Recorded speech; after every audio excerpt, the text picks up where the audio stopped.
2023년 8월 21일 성령 강림절후 12째 주 월요일 거룩한 독서를 위한 성서 읽기 시편 130편 환난 때에 주님을 신뢰함. 주님, 내가 깊은 물속에서 주님을 불렀습니다. 주님, 내 소리를 들어 주십시오. 나의 애원하는 소리에 귀를 기울여 주십시오. 주님, 주님께서 죄를 지켜보고 계시면 주님 앞에 누가 감히 맞설 수 있겠습니까? 용서는 주님만이 하실 수 있는 것이므로 우리가 주님만을 경외합니다. 내가 주님을 기다린다. 내 영혼이 주님을 기다리며 내가 주님의 말씀만을 바란다. 내 영혼이 주님을 기다림이 파수꾼이 아침을 기다림보다 더 간절하다. 진실로 파수꾼이 아침을 기다림보다 더 간절하다. 이스라엘아, 주님만을 의지하여라.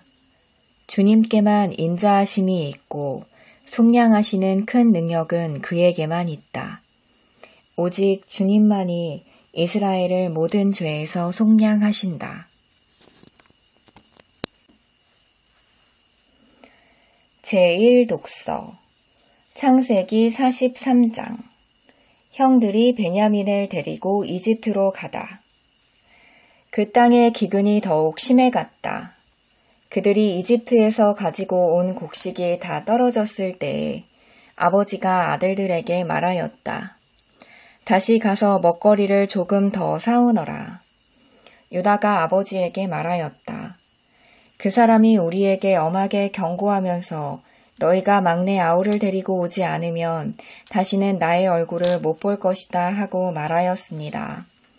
우리가 막내를 데리고 함께 가게 아버지께서 허락하여 주시면 다시 가서 아버지께서 잡수실 것을 사오겠습니다. 그러나 아버지께서 막내를 보낼 수 없다고 하시면 우리는 갈 수 없습니다. 그분이 우리에게 말하기를 너희가 막내 아우를 데리고 오지 않으면 다시는 나의 얼굴을 못 볼 것이다 하였기 때문입니다. 이스라엘이 자식들을 탓하였다. 어찌하려고 너희는 아우가 있다는 말을 그 사람에게 해서 나를 이렇게도 괴롭히느냐. 그들이 대답하였다. 그 사람은 우리와 우리 가족에 관하여서 낱낱이 캐물었습니다. 너희 아버지가 살아 계시냐 하고 묻기도 하고 또 다른 형제가 더 있느냐 하고 묻기도 하였습니다. 우리는 그저 그가 묻는 대로 대답하였을 뿐입니다. 그가 우리의 아우를 그리로 데리고 오라고 말할 것이라고는 상상도 하지 못하였습니다. 유다가 아버지 이스라엘에게 말하였다. 제가 막내를 데리고 가게 해 주십시오. 그러면 우리가 곧 떠나겠습니다. 그렇게 하여야 우리도 아버지도 우리의 어린 것들도 죽지 않고 살 수 있을 것입니다. 제가 그 아이의 안전을 책임지겠습니다. 아버지께서는 그 아이에 대해서는 저에게 책임을 물어 주십시오. 제가 그 아이를 아버지께로 다시 데리고 와서 아버지 앞에 세우지 못한다면 그 죄를 제가 평생 달게 받겠습니다. 우리가 이렇게 머뭇거리고 있지 않았으면 벌써 2번도 더 다녀왔을 것입니다. 아버지 이스라엘이 아들들에게 말하였다. 꼭 그렇게 해야만 한다면 이렇게 하도록 하여라. 이 땅에서 나는 것 가운데 가장 좋은 토살물을 너희 그릇에 담아 가지고 가서 그 사람에게 선물로 드리도록 하여라. 유향과 꿀을 얼마쯤 담고 향품과 모략과 유향나무 열매와 감 복숭아를 담아라.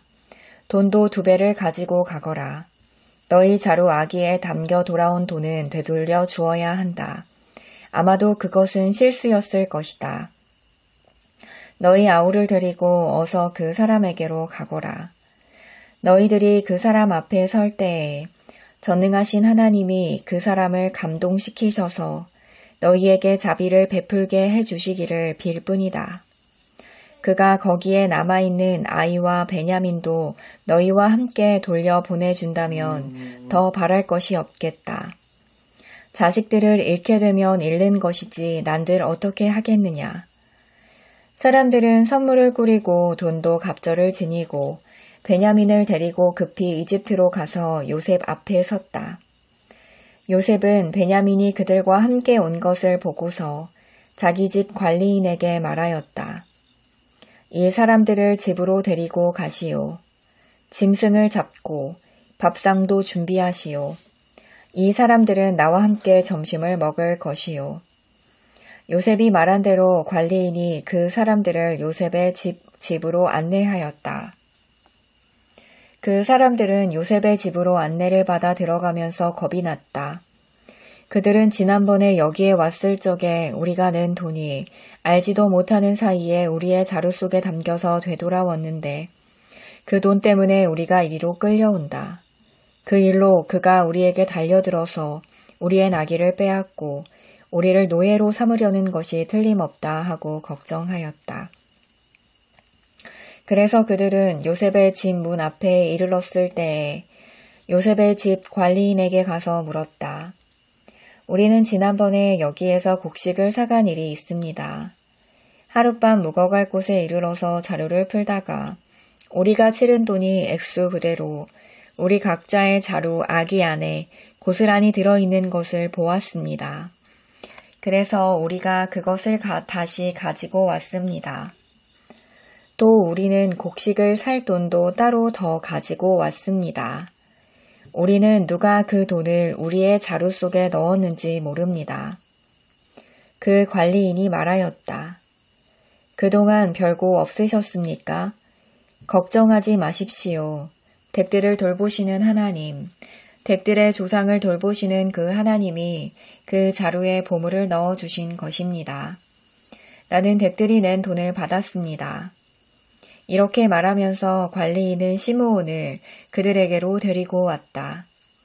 관리인은 그 사람들을 요셉의 집 안으로 안내하고서 발 씻을 문을 주고 그들이 끌고 온 나귀에게도 먹이를 주었다. 그들은 거기에서 점심을 먹게 된다는 말을 들었으므로 정오에 올 요셉을 기다리면서 장만해온 선물을 정돈하고 있었다. 요셉이 집으로 오니 그들은 집 안으로 가지고 들어온 선물을 요셉 앞에 내놓고 땅에 엎드려 절을 하였다.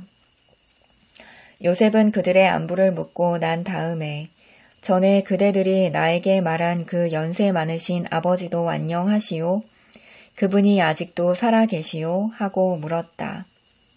그들은 총리 어른의 종인 소인들의 아버지는 지금도 살아있고 평안합니다 하고 대답하면서 몸을 굽혀서 절을 하였다. 요셉이 둘러보다가 자기의 친어머니의 아들, 친동생 베냐민을 보면서 이 아이가 지난번에 그대들이 나에게 말한 바로 그 막내 아우요? 하고 물었다. 그러면서 그는 귀엽구나. 하나님이 너에게 복 주시기를 빈다 하고 말하였다. 요셉은 자기 친동생을 보다가 마구 치밀어 오르는 형제의 정을 누르지 못하여 급히 올 곳을 찾아 자기의 방으로 들어가서 한참 동안 울고 얼굴을 씻고 도로 나와서 그 정을 누르면서 밥상을 차리라고 명령하였다. 밥상을 차리는 사람들은 요셉에게 상을 따로 차려서 올리고 그의 형제들에게도 따로 차리고 요셉의 집에서 먹고 사는 이집트 사람들에게도 따로 차렸다. 이집트 사람들은 히브리 사람들과 같은 상에서 먹으면 부정을 탄다고 생각하기 때문에 상을 같이 차리지 않은 것이다. 요셉의 형제들은 안내를 받아가며 요셉 앞에 앉았는데 앉고 보니 맏아들로부터 막내 아들에 이르기까지 나이 순서를 따라서 앉게 되었다. 그 사람들은 어리둥절하면서 서로 쳐다보았다. 각 사람이 먹을 것은 요셉의 상에서 날라다 주었는데 베냐민에게는 다른 사람보다 5몫이나 더 주었다. 그들은 요셉과 함께 취하도록 마셨다.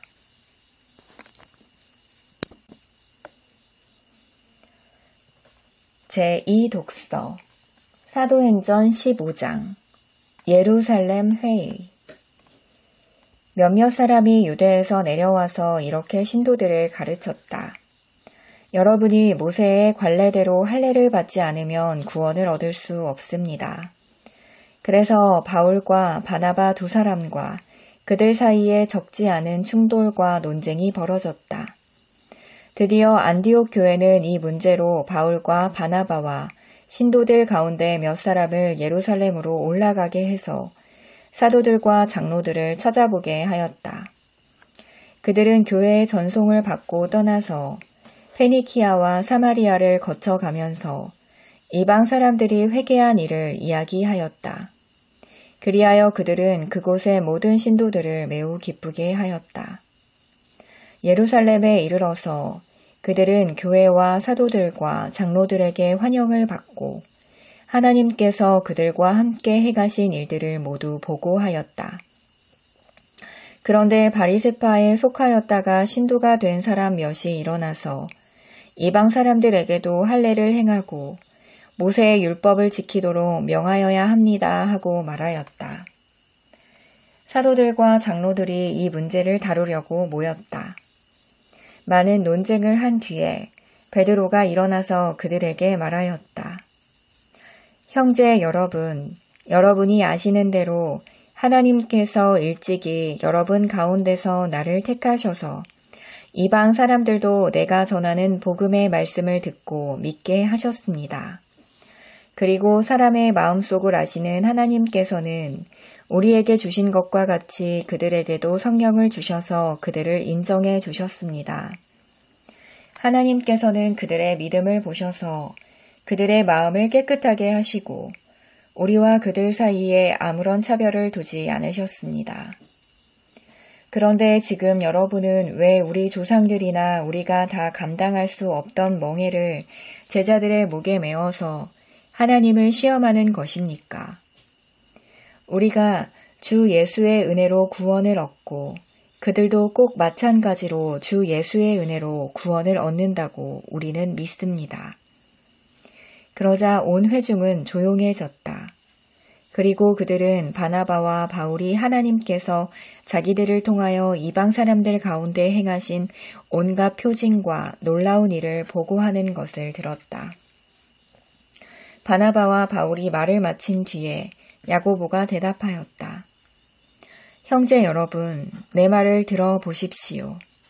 하나님께서 이방 사람들을 돌아보셔서 그들 가운데서 자기 이름을 위하여 처음으로 한 백성을 택하신 경위를 시므온이 이야기하였습니다. 예언자들의 말도 이것과 일치합니다. 예언서에 이렇게 기록되어 있습니다. 이 뒤에 내가 다시 돌아와서 무너진 다윗의 집을 다시 짓겠으니 허물어진 곳을 다시 고치고 그 집을 바로 세우겠다. 그래서 남은 사람이 나 주를 찾고 내 백성이라는 이름을 받은 모든 이방 사람이 나 주를 찾게 하겠다. 이것은 주님의 말씀이니 주님은 옛부터 이 모든 일을 알게 해주시는 분이시다. 그러므로 내 판단으로는 하나님께로 돌아오는 이방 사람들을 괴롭히지 말고 다만 그들에게 편지를 보내서 우상에게 바친 더러운 음식과 음행과 목매어 죽인 것과 피를 멀리하라고 하는 것이 좋겠습니다. 예로부터 어느 도시에나 모세를 전하는 사람이 있어서 안식일마다 회당에서 그의 글을 읽고 있습니다. 아멘.